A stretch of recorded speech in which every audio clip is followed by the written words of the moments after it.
at it again with the thirst.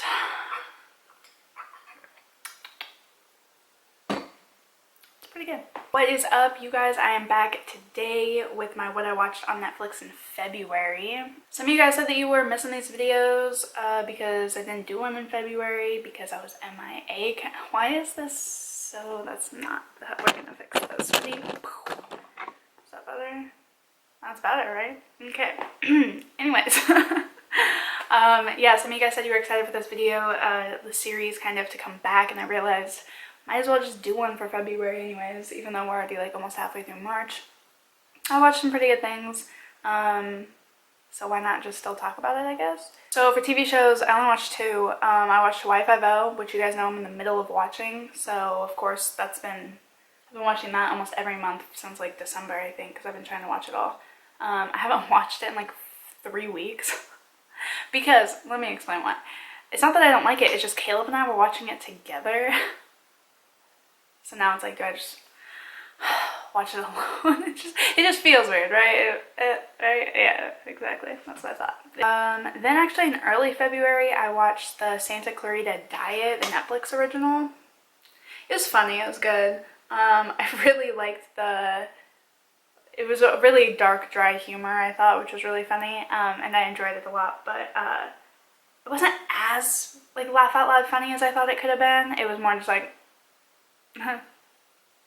kind of funny. I don't think I would have liked it if there was any more than 10 or 12 episodes. Like, I'm debating if they do a season 2, if I'm even gonna watch it, because I'm kind of like on it. It's good. Like, I'd recommend it. Like, definitely check it out because it is pretty funny, but I just feel like they could have gone maybe a little bit more raunchy, maybe. I mean, that's just me though. I don't know, but it's pretty good though. It's a good idea. For movies, I watched a couple that weren't even on Netflix, so I'm just gonna go over those super quick. I watched Howl's Moving Castle, which is one of my all-time, if not my all-time favorite movie. If you guys want a video on like my top 10 favorite movies, let me know. That might be kind of cool to do. It might take me like 3 weeks to try to really like compile a list, but I bet I can do it. So yeah, but Howl's Moving Castle is definitely like top 3 at least. So I watch it pretty often actually. I rewatched that. It's a super good movie. Definitely recommend it if you're a fan of anime or just a fan of quality movies. Watch it. And I watched Arrival. Actually, yeah, that's the only other one that I watched that's not on Netflix. So I watched Arrival. Not gonna lie, I was talking to someone on Tinder and they recommended that I watch it. So shout out to Tinder, I guess.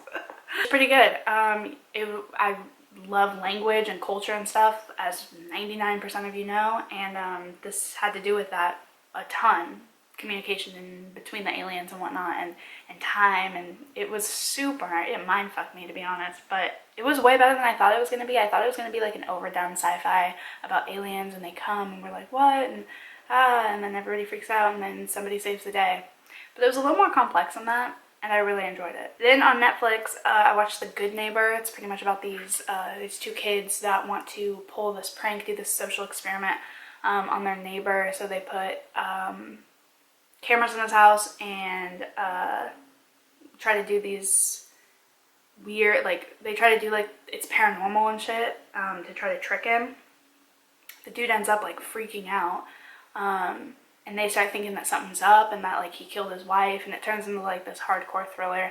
And then it kind of foreshadows and shows you that something bad happens with the kids because it shows them like in court and shit. So the entire time you're kind of wondering what happened in the end that caused the kids to have to be in court. And I mean, I guess putting cameras in people's houses would be number 1 because that's illegal, but it was pretty good. It was kind of slow, but the entire time you were kind of wondering, well, maybe that guy is actually like a murderer, maybe that happened and that happened, you know what I mean? Like, you are kind of thrown for a loop, which is the whole point of thrillers, so did its job, I guess. Then I watched Adult Beginners, and that had Rose Byrne and Nick Kroll in it, who are 2 amazing actors. I love them a lot. This movie was a little slow for me. I turned it on because I wanted a comedy, kind of just a laid-back comedy. It turned out to be a little bit more drama than comedy. It was pretty like realistic style, so that was kind of cool. The comedy was funny when there were moments, but Yeah, it was kind of sad and stuff though. I don't know.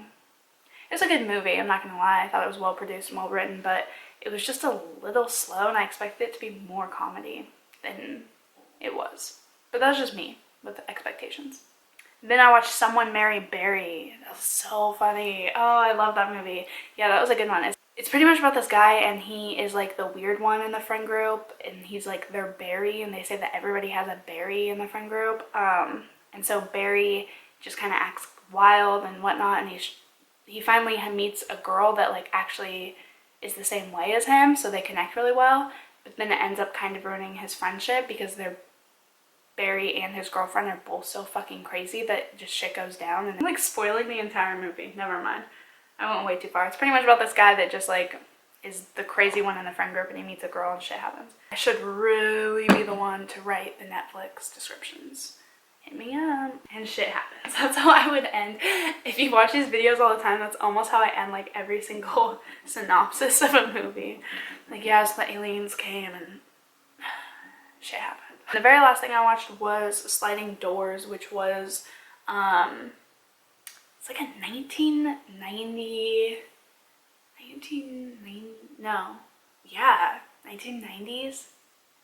No, 2001. Anyways, it was a movie from like some decades ago. It has Gwyneth Paltrow in it. It's just good. It's about this girl and pretty much she misses a train. Like that's the main part of the movie. And shit happens. She misses the train and then the movie kind of splits into two parts. Like what would have happened if she did make the train and what would have happened if she didn't miss the train.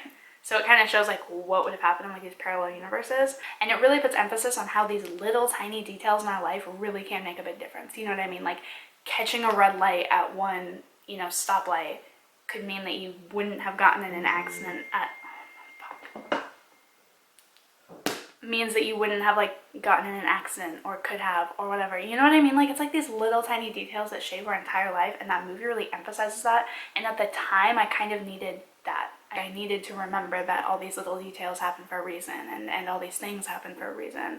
And in the end of the movie never mind. Why am I in the mood to spoil everything? I guess I'll just say in the end she ends up being kind of in the same place, like in the same state of mind or same, place, for both of the situations.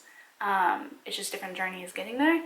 So I think that's really important too. And it was really good. I really liked it. That is all that I watched for February. So I hope that you guys enjoyed this video. Be sure to give it a thumbs up if you did. Let me know what your favorite thing you watched in February was. If you even remember what you watched in February. Most people don't have to write it down. I hope that you guys have a great day and I will see you in the next video.